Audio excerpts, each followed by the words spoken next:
संगठित राष्ट्र। ऐसी स्थिति में 3 मार्ग हमारे लिए संभव हैं। दोनों में से एक शक्ति गुट के साथ मिलना अथवा दोनों से अलग तटस्थ रहना। असमान शक्तियों के गठबंधन में दुर्बल की शक्ति अधिकाधिक क्षीण होकर बलवान को भी लाभ होता है। अमेरिका और रूस दोनों ही बलवान हैं। हम किसके साथ टांग बांधें? यदि कहा जाए कि दोनों के साथ एक एक टांग बांधें तो वो भी संभव नहीं है, क्योंकि दोनों के मार्ग भिन्न एवं परस्पर विरोधी हैं। अतः दोनों के साथ टांग बांधना आत्महत्या करने जैसा होगा। अब केवल तीसरा मार्ग बचता है और वो है तटस्थ रहने का। किंतु तटस्थ केवल वही रह सकता है जो दोनों से अपनी रक्षा कर सके और दोनों के संघर्ष में अपनी भूमि पर वो संघर्ष न होने दे।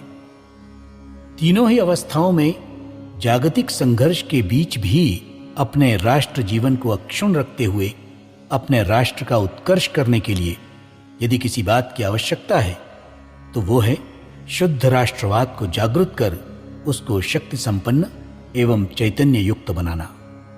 यदि राष्ट्र में सामर्थ्य है तो किसी के साथ मिलना या न मिलना इसका विचार बाद में हो सकेगा। आज तो बल उत्पन्न करने का कार्य प्रथम है।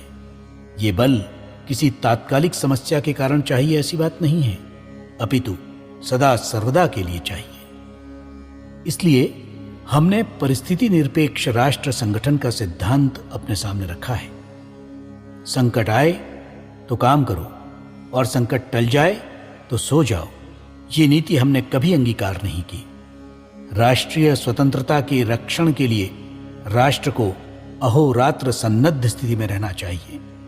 प्रत्येक व्यक्ति राष्ट्र के हित चिंतन में संलग्न, एक सूत्र में गुंथा हुआ, अनुशासित और राष्ट्र के लिए अपना सर्वस्व बलिदान करने के लिए तत्पर रहे। हमें ऐसी अवस्था उत्पन्न करनी है। बिना इसके राष्ट्र जीवन सुचारू रूप से नहीं चलेगा।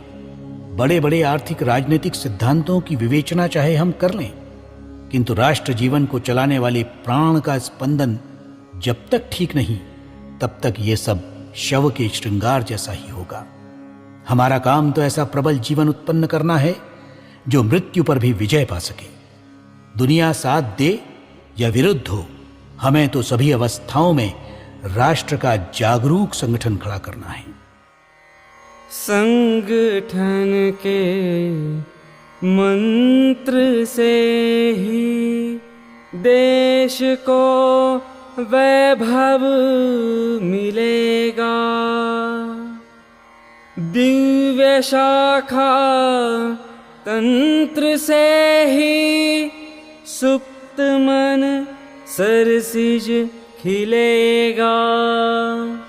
सुप्त मन सरसिज खिलेगा।